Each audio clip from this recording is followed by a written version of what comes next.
Bismillahirrahmanirrahim. Assalamualaikum warahmatullahi wabarakatuh.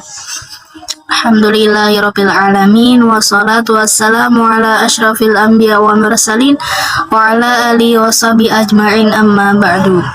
Perkenalkan, nama saya Hoirunida dengan NIM 20122096. Saya dari kelas Metodologi Studi Islam G dengan dosen pengampu Bapak Ridho Riyadi MPDI. Di sini saya akan menjelaskan sedikit materi metodologi studi Islam yang bertema pendekatan studi Islam. Yang pertama, kita akan bahas mengenai hakikat pendekatan studi Islam.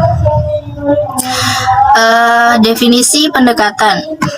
Menurut KBBI, pendekatan adalah suatu proses perbuatan, cara mendekati, usaha dalam rangka aktivitas penelitian untuk mengadakan hubungan dengan orang yang diteliti, metode-metode untuk mencapai pengertian tentang masalah penelitian. Dalam konteks ini, UICA menyatakan bahwa pendekatan adalah cara pandang atau paradigma yang terdapat dalam suatu bidang ilmu yang selanjutnya digunakan dalam memahami agama. Selanjutnya kita bahas pendekatan studi Islam. Pendekatan dalam konteks ini merupakan serangkaian pendapat tentang hakikat belajar dan pengajaran. Jika dihubungkan dengan studi Islam, pendekatan berarti serangkaian pendapat atau asumsi tentang hakikat studi Islam dan pengajaran agama Islam. Pendekatan tidak terpisah dari tujuan, metode, dan teknik. Pendekatan memiliki peran yang sangat penting dalam studi Islam karena berkaitan dengan pemahaman agama Islam. Selanjutnya, pendekatan dan metodologi studi Islam. Pendekatan studi Islam adalah cara kerja untuk memudahkan seseorang mengetahui dan mendalami Islam secara luas dan menyeluruh agar tidak muncul pola pikir yang dangkal. Adapun metodologi studi Islam merupakan usaha yang sistematis dalam membentuk manusia-manusia yang bersikap, berpikir, dan bertindak sesuai dengan ketentuan yang digariskan oleh agama Islam untuk keselamatan dan kebahagiaan hidupnya di dunia ataupun di akhirat. Next, kita bahas mengenai bentuk pendekatan studi Islam. Ada 9 bentuk pendekatan studi Islam. Yang pertama ada pendekatan normatif. Menurut Lubis, pendekatan normatif adalah pendekatan yang lebih menekankan aspek norma-norma dalam ajaran Islam sebagaimana terdapat dalam Al-Quran dan Sunnah.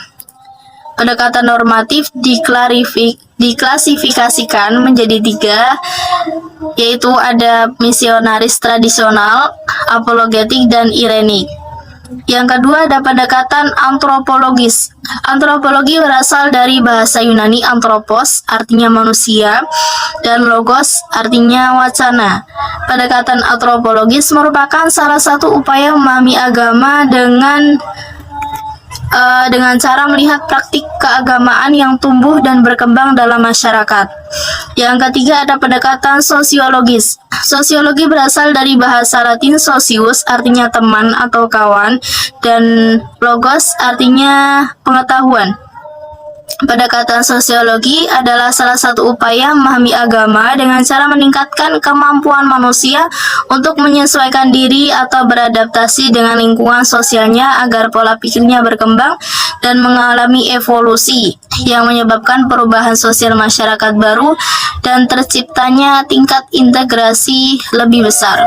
Yang keempat ada pendekatan teologis. Teologi merupakan cabang filsafat yang mempelajari pengetahuan tentang hakikat Tuhan serta keberadaannya. Teologi berasal dari bahasa Yunani theos yang artinya Tuhan dan logos artinya ilmu. Teologi adalah ilmu yang mempelajari segala sesuatu yang berkaitan dengan keyakinan beragama atau ilmu yang mempelajari tentang Tuhan. Teologi membahas materi tentang eksistensi Tuhan dan Tuhan-Tuhan dalam sebuah konsep nilai-nilai kebutuhan, nilai-nilai ketuhanan yang terkonstruksi dengan baik sehingga pada akhirnya menjadi sebuah agama atau aliran kepercayaan. Pendekatan teologi dibagi menjadi 3. Yang pertama ada teologi normatif atau apologis, yang kedua teologi dialogis, dan yang ketiga teologi konvergensi. Yang kelima ada pendekatan fenomenologi. Fenomenologi adalah studi Islam dalam bidang filsafat yang mempelajari manusia sebagai sebuah fenomena.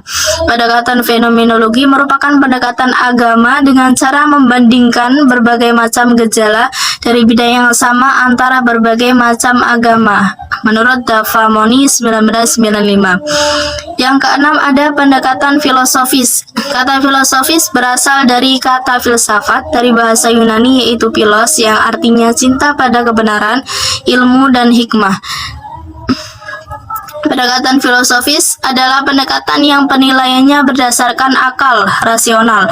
Ukuran benar dan salahnya ditentukan dengan penilaian akal dapat diterima oleh akal atau tidak. Yang ketujuh ada pendekatan historis.